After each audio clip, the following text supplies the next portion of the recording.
Welcome to Fluxedo Junction. I'm Scott Kuchler. Each episode we bring you the best music of all genres from throughout the world, and today we'll be speaking with Annie Haslam, the legendary vocalist with the progressive folk band Renaissance. Annie has had a long career as both a musician and a painter, and we're going to speak with her about both of those aspects of her career. First, though, let's start with a song. Here's Annie's most recent solo release, a track called Don't Give Up, here on Fluxedo Junction.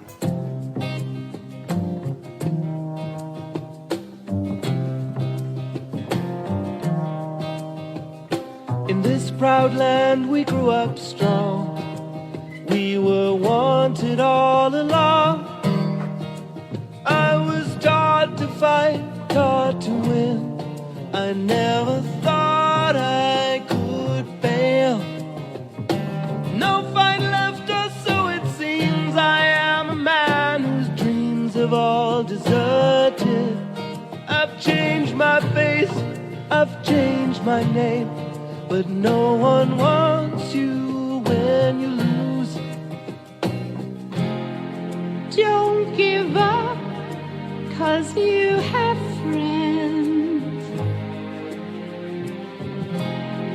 Don't give up, you're not beaten yet. Don't give up, I know you can make it good. Though I saw it all around, never thought I'd be affected. I thought that we'd be the last to go. It is so strange the way things turn. I drove the night toward my home, the place that I was born, on the lakeside. As daylight broke, I saw the earth. The trees had burned down to the ground. Don't give up, you still have us. Don't give up, we don't need much of anything. Don't give up, 'cause somewhere there's a place where we belong. Rest your head, you worry too much. It's gonna be alright. When times get rough, you can fall back on us. Don't give up, please don't give up. Got to walk out of here, I can't take anymore. Gonna stand on that bridge, keep my eyes down below. Whatever may come, and whatever may go, that river's flowing. That river's flowing. Moved on to another town, tried hard to settle down. For every job, so many men no one needs. Don't give up, 'cause you have friends. Don't give up, you're not the only one. Don't give up, no reason to be ashamed. Don't give up, you still have us. Don't give up now, we're proud of who you are. Don't give up, you know it's never been easy. Don't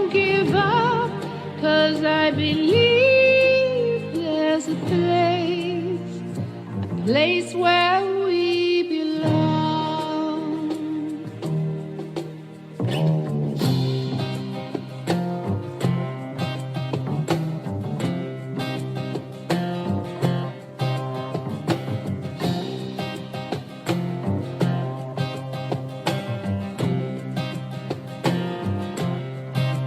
Don't give up, don't give up, don't give up. Don't give up, don't give up, don't give up. Don't give up, don't give up, don't give up.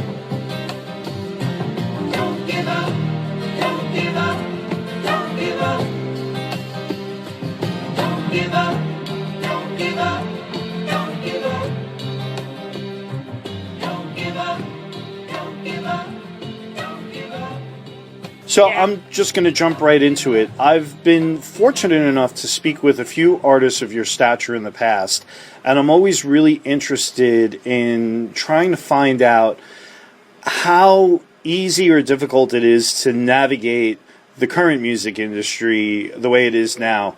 I'm sure in some regards it's easier to reach your audience more directly with things like the internet and whatnot, but in other regards, I'm sure the challenges of navigating through things like radio promotion and publicity and things like that must be time-consuming for somebody who's really more interested in doing artistic and creative things. It's not easy, as anybody will tell you. And since Michael Domford passed away in 2012, I'm now the captain of the ship, so to speak. So I'm really the buck stops with me, and so it's a huge amount of responsibility, and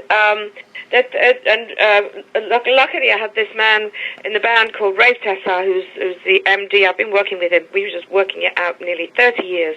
He was in my solo band, and he's now in Renaissance. When we've got the band back together, he was the obvious choice to come into the band because he knew Renaissance music so well.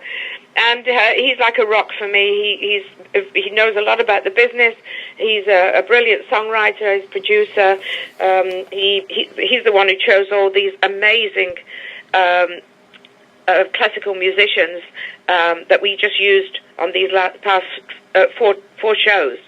We did the New York Town Hall, and we actually recorded the Keswick Theatre in Glenside. We did the Albany, the Egg, and then we did Ridgefield. That was the first show. In fact, Ridgefield in Connecticut was the first show with an orchestra in 40 years, the last one being at the Royal Albert Hall, And that was incredible, and we put this tour together. Again, we're very fortunate. I'm probably more fortunate than a lot of people. I think the thing is with Renaissance that's keeping us alive, keeping us going, is the fact that we still have many, many loyal fans out there, and the music is timeless. And we don't just go on there and put on a show. I make sure that there's laughter and there's more than music that people go away with. That's my mission, is for people to go away full of many, many things, and it seems to, I don't know, seem to be doing something right, but so these shows have been absolutely incredible. I mean, it was very difficult to play with them. They were behind us on risers. We had 4 risers at the back. We had 10 musicians, and we had screens in front of them because of my hearing, mainly for all the mixing purposes, because they had monitors on stage. And so, but it worked out fantastically. And, a lot of people said it was quite incredible that we pulled it off, particularly in these days, when the music business is so weird. I think one of the saddest things, though, is that kids these days, a lot of kids seem to think that it's okay to download something for free, and this is what is making some musicians, and some I've known, just leave the business because they put something out and then somebody will buy it and put it out themselves and make a fortune on it. Yeah, I think I heard Roger Daltrey say recently that he wouldn't bother to make another studio album with The Who because he didn't see any way of anybody buying it or making any money off of it, and that he was content to just do live shows. Yeah, But it's heartbreaking, and but we've got John Scher gave us the and he's obviously you probably know John Scher from the 70s Metropolitan Sure. Entertainment, and he looked after Grateful Dead all those years. I believe he was their business manager, but he managed us.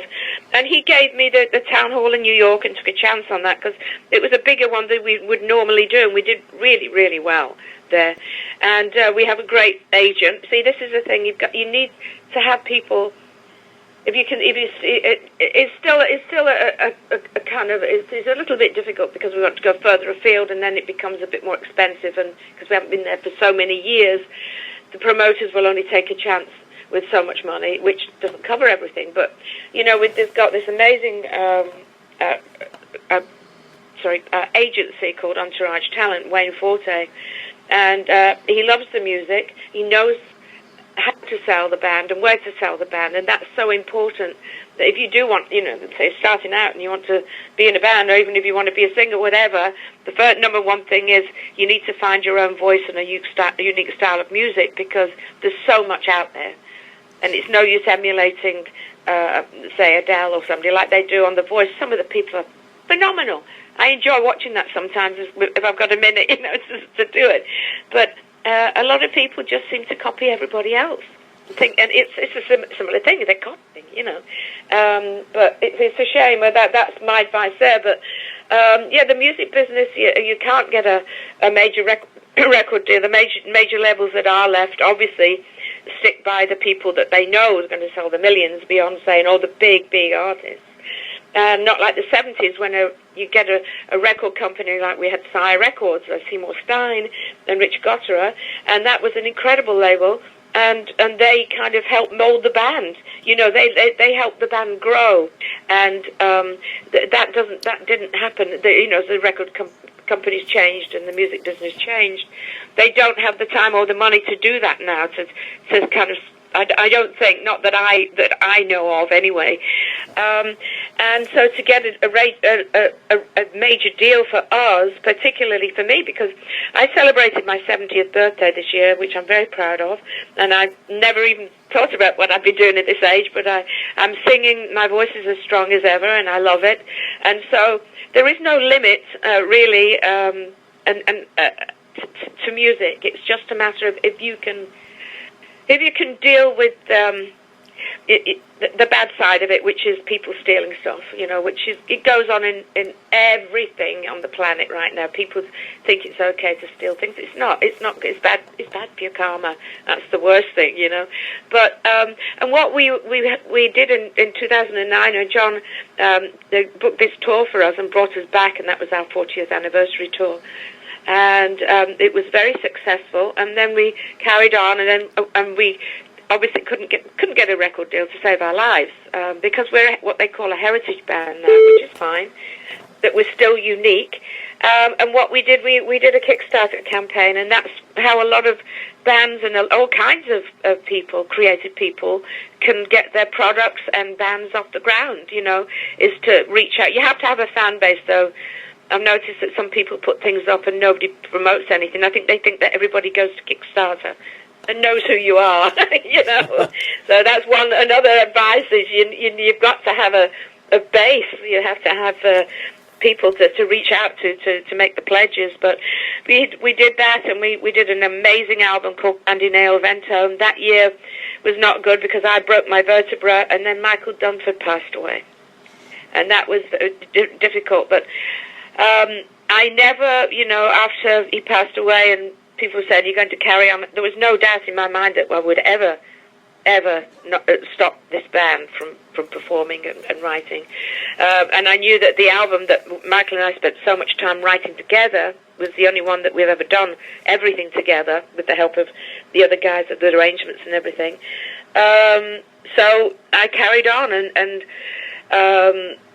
we, after that, we obviously missed Michael very much, but we have an incredible band of musicians, and we did the Cruise to the Edge, which is a fantastic thing to go on. Because, yeah, I'm familiar with that. That's amazing. Oh my God, what a great idea. And we went on the cruise to the edge, and we were on it for 5 days, and you're walking down the halls of the ship, you know, and you're saying hello, and the fans don't bother you. You know, they don't, you'd think they'd be all over you. They're not. It's just the feeling. It's everybody's on holiday. And I don't think everybody saw anybody that was drunk or any, you know, caused any problems or anything like that, because everybody was there to see all their favourite bands in one place. And then the year after, we did the Moody Blues cruise, and that was, oh my God, that was. I think, in a way, it was a little bit better for us. The band, it just seemed to fit with the music, with the other music that was on the cruise. Rather, I think the Cruise to the Edge was fantastic. It was the first one we did, but the music was a little heavier. But the fans were there, and we went down great. It was wonderful. So there's lots of different outlets for bands to look at now, and you know, one of the things that we are mulling around in our head right now, apart from the fact that we have to find a way of doing more shows with the orchestra, because it just dropped dead gorgeous. I'm thinking it was unbelievable. It was so full, and the musicians were fantastic, and it was, you know, they sounded like there were twice as many orchestra, you know, instruments on stage. It was huge. But you know, another thing that people do is they have fan weekends, and actually some put their own cruises on. I believe Wishbone Ash, we were managed by Miles Copeland in the early 70s, and Wishbone was his first band, I think. And Andy Powell, the guitarist, played Ashes Are Burning. He played this flying V guitar on the end of that. If you know the music, you'd know Andy Powell did that. Oh, of course, yeah. Yeah, and I think they did a cruise themselves. We're not going to do a cruise, but I think we'd like to look into the idea of doing like a weekend somewhere, you know. But it's, where would you do it, you know? And like book like a resort or something with a concert hall in it, and maybe bring a couple of other bands on as well, or acts, and do a Renaissance weekend, you know, Renaissance fair. No, the real Renaissance fair.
Now, in addition to your music, you're also a visual artist as well.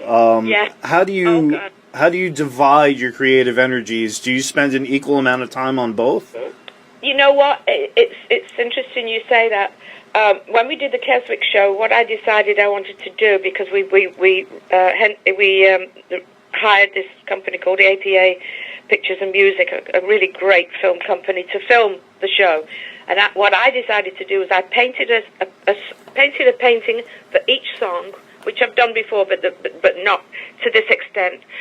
Painted a painting for each of the songs in the show, and we had a screen that was 12 foot by 24 foot all the way behind the back of the stage, and they came up for each song.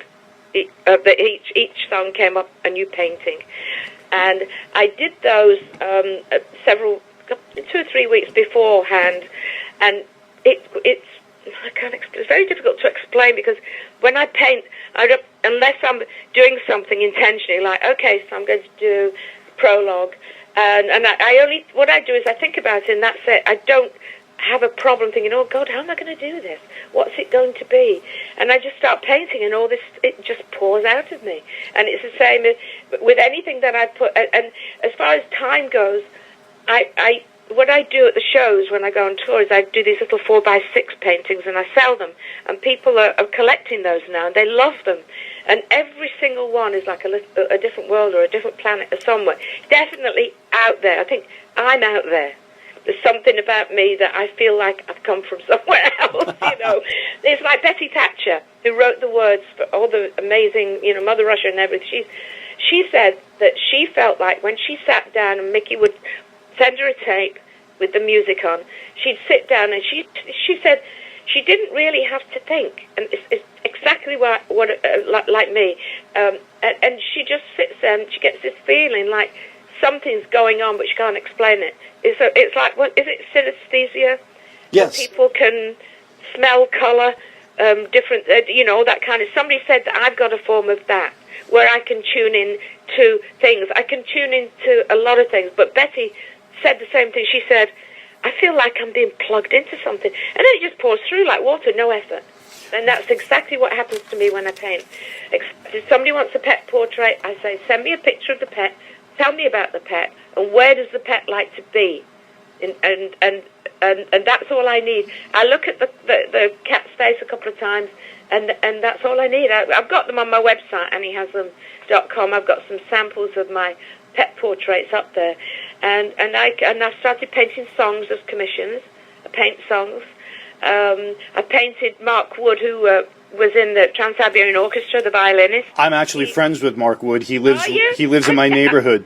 I painted about 10, at least 10 of his the Viper violin for him. I've got 3 here to finish off at the end of the tour. Oh, that's fantastic. I've worked with him on a couple of different projects. He literally lives blocks from where I live. That's funny. Oh, that's amazing. Yeah, well, I've got a page on his website, on his violin website, and you can see the violins I've painted. And I've got a Martin guitar hanging up in their museum. And what else have I painted? I'm painting pickguards now, and we did an Indiegogo campaign to raise funds for this particular album and filming this, because the amount of money needed to bring in an orchestra was a lot, and there was no other way to do it other than try and, you know, bring in the fans, and it was like amazing. They were for us again. And so we're going to have that. That'll be coming out probably in April. We're going to be mixing it in February, January, February. So it's just incredible. So the pledges on the Indiegogo thing to raise funds, you know, memorabilia, and then I'll paint a clock for you. I've started painting these beautiful round clocks on wood and tissue boxes. I don't want to really offer those on my website because I don't want to become a crafter, you know. But for this, it was perfect, and I love doing them. And I think we put a couple of my stage dresses up there. One I wore on Top of the Pops, you know, 1970s, blah blah blah. You know? And so very thankful to the fans again. And I think that, you know, a lot of bands like us, they stay alive because of the fans. I think we're very fortunate because the music is timeless. I think we went astray in the 80s, sadly, and as I wasn't a writer, I just followed. I don't think that was a good thing, but if that hadn't happened, I might not even be painting now. My life would have changed. I wouldn't have met my boyfriend. Do you know what I mean? Everything leads to where you are now. I'm curious to know, is in your home, the space where you do your visual art, is that a space where you also work on musical things, or do you have two separate spaces? Do you keep them apart, or are they part of the same continuum for you? No, I've got when I started painting, I transformed my sunroom, which is about, I say, maybe 14 by 14 feet, and it's two sides are all glass, and it looks out onto my garden. It's just gorgeous, and that's my studio, and that's where I do my painting. And I'm a Gemini, so I'm a bit messy. It's a lot of stuff in there. Now, every now and again, I got to tidy it up because I'm walking into things, and funnily enough, when Mickey and I started writing, and I'd done a few things myself before, but that was before I was painting, and I would just sit in my office and jot words down or whatever. But with Mickey, we just both discovered GarageBand, which, of course, is for writing stuff. It's incredible.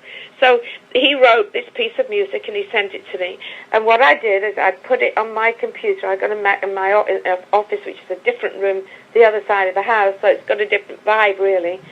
And I sat down and I put the GarageBand up, and I worked out how to. Danny Bridges, who does our sound, showed me how to kind of get the microphone working, how to do the basic things, really, basically. And Mickey sent me this thing, and I looked at it, and I brought up a Word document on another screen, and it was like exactly the same thing. It started like I was channeling it. It was easy. Whereas before I would be struggling to come up with ideas. But I think just my brain and whatever, I'm in such a different place maybe in my soul or my spirit, wherever I'm plugged into when I do all these paintings. It's like I'm almost I'm going to a similar place. It just pours out. And I did this. I did the words for. I called Mickey back and said, "Oh God, Mickey, this is gorgeous." I said, "Why don't we do a chorus in Italian?" And so he said, "Oh God, that's a good idea." So what I did is I called it first of all "Hail the Wind," and then I looked. So this is the wrong thing to do. I went online to look what "Hail the Wind" was in translation into Italian, and it said "Grandi nel vento," and I thought, "Oh, that's gorgeous." Because I should really have asked an Italian person, but I did that when I'd already recorded it wrong, and also another couple of things, This is good advice again. Is that you need to go, but that's because I'm a scatty Gemini. But anyway, I wrote it down, the chorus for it, and then I put it all together, and I sang on his demo. I sent it back to him, and he was floored because he's used to working with Betty, and Betty was a poetess, a poet, and I wouldn't say that I'm a poet. I mean, I do the best I can, and it's different. She's up there. It's a whole different caliber, I rarely say I'm a songwriter or a lyricist, even though I've done it. Do you know what I mean? I just. Yeah, I think I understand. It's all a matter of how you identify yourself, and it's also a matter of having respect for other people who do that creative endeavor as well. Well, she was part of she was, like at that time a sixth member because we only had 5 in the band. Anyway, I sent it back to him, and he was just floored by it. But it was when we were recording it, and all of a sudden I get a phone call from Jason Hart, who was doing the keyboards at that point, and he said, "Annie," he said, "I think you need to check with some Italian about Grandine or Vento." And actually, what it means hailstorm. It means hailstorm. Hailstone. Hailstone. Right, and I thought, oh no, well, I'd already written it down, and it was so beautiful, and it sounds so gorgeous, and so we brought in an Italian guy, a friend of Rave's, and who is Italian. He's a classical guitarist and singer, and he heard me singing it, and he said, okay, he said, no, it should be grandine, not grandine. And so that was the first part of it. And so I ran through it a couple of times. He said, it sounds great. And I thought, oh, good, it's not going to take long. 4 hours later. Oh, my. To get and I was singing Grandineo Vento, l'amor, vien da me. And that was wrong. It had to be vien da me. But it wasn't just vien da me. It's the way I sang it. It had to be exactly right. Oh, my gosh. I mean, in the end, it sounds beautiful, but... You know, I've had a couple of Italian people say, what's this all about? It sounds a bit odd. You're singing about hailstones. That's no, you know, it's not because it's talking about this storm coming. It's a hailstorm, you know. Oh, my. Annie, I could listen to you all day, but unfortunately, I'm about to be kicked out of this studio. Okay. All right. Well, thank you very much. The Renaissance website is renaissancetouring.com. But if anybody goes to Facebook now, they'll see lots of videos, amazing pictures, but videos of us from these orchestra shows. And that's facebook.com/Renaissance Touring. And my Facebook is Annie Haslam Art, and my website is anniehaslam.com. And everything's up there. But, you know, thank you so much. I've enjoyed speaking to you. I'm not alone. I'm quietly breathing. The mirror becomes a door while I'm sleeping. The rain, it falls into my room. I become an ocean to sail away on.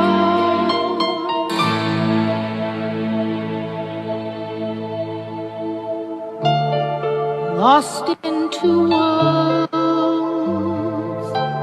I fly in silence, a song in the air, leading me somewhere. Then summer light lay round my heart, the blazing fire. I became a songbird.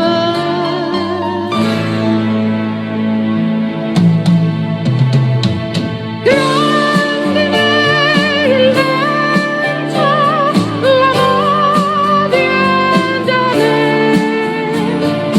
Loud and clear, the storm brings him near.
Cannabis Cup in Amsterdam.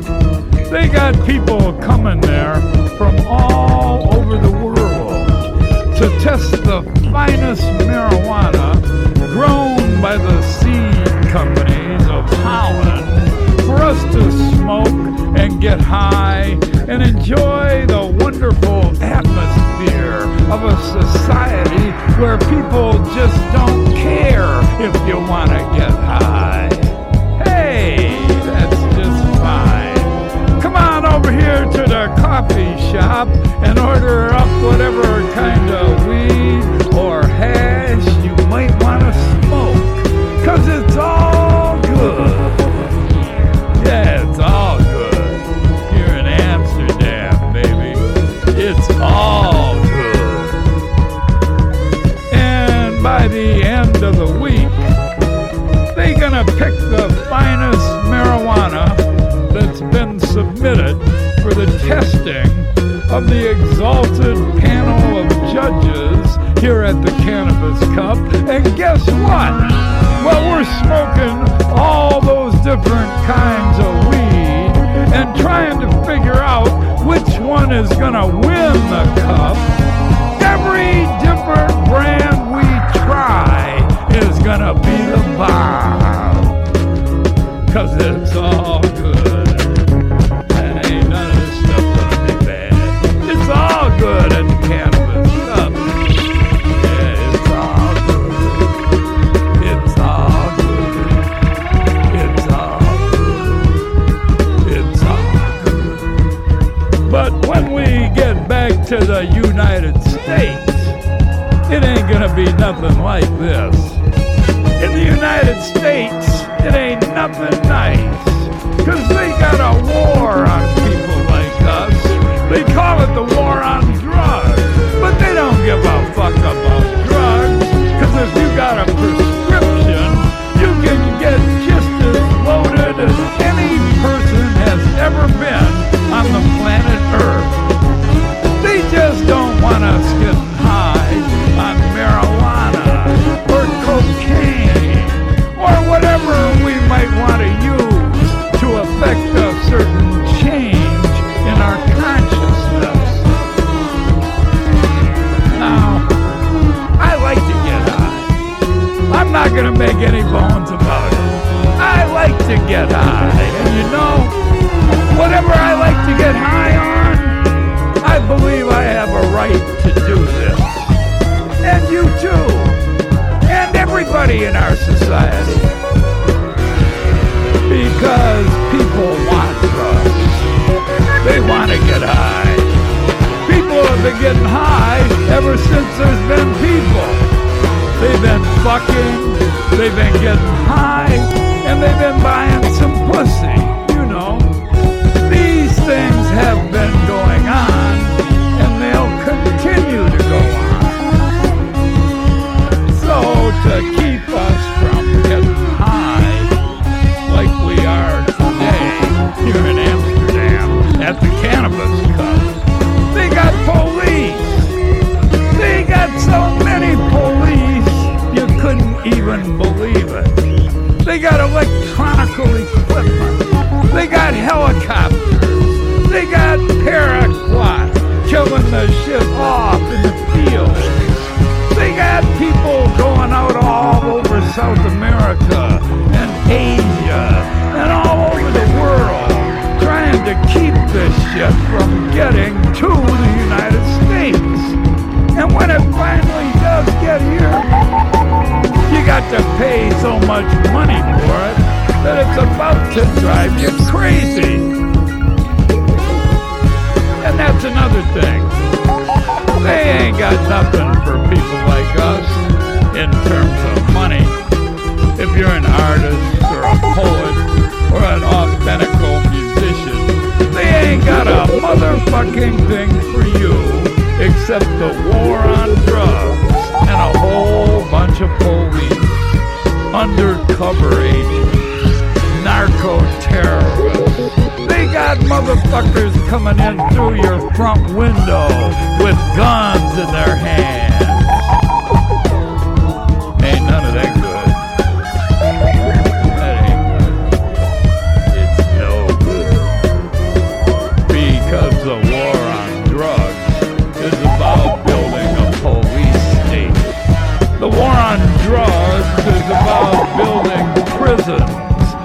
filling them up with more and more people like us, and employing more guards, more special agents, more cops, more prosecutors, more judges, more wardens, more jailers, the worst elements of our society. Not just that, but also the way they've inflated the cost of things. What you could buy for $10 in 1973, now you got to pay $100.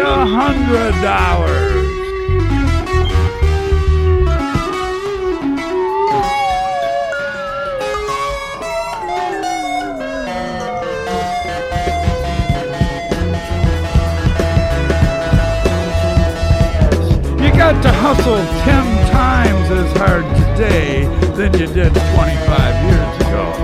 You're living by your wits, and you're trying to figure out how to get some money without having a job, but everything costs 10 times as much. That's severe. And that's one more reason why we want to have some drugs. We're out here living by our wits, and our heads are sore. We want to get home at night and put something in our heads, or get up in the morning and put something in our heads. We don't know what we're gonna face out in these streets that day, and we want a little something to help us get straight. Like everybody here at the Cannabis Cup in Amsterdam, smoking that reefer and having a good time. 'Cause it's all good. It's all good. It's all good. It's all good. So we're gonna forget about America and enjoy ourselves here at the Cannabis Cup all week long. And on Thanksgiving Day, when they announce who made the best pot for us to smoke and get high on and blow our brains out like we are right now, let's give thanks for every strain of weed that's made its way here to us from all over the world. And let us welcome to the Cannabis Hall of Fame two great gentlemen of music who helped spread the word and open the minds of our fellow citizens. The music of Louis Armstrong helped shape modern life in too many ways to count, and made jazz into a music perfectly formed to express the creative genius of the individual. It lives on today in the sound of every solo played by every instrument, since Louis Armstrong first introduced the concept of virtuosity and improvisation to the music. And Mesro lives on too, in the shape of every fat joint and every bag of marijuana passed from friend to friend everywhere in America and Europe for the past 70 years. And in every popular band in the Western world in which black people and white people have united in public to make some music. We offer our profound thanks for the beauty of their contributions to our lives today and for leading the way through the morass of American life. With special appreciation for all the growers of marijuana all over the world and our intrepid comrades who risk life and limb to supply us with the substances we require. And all the warriors doing time in the vast penitentiary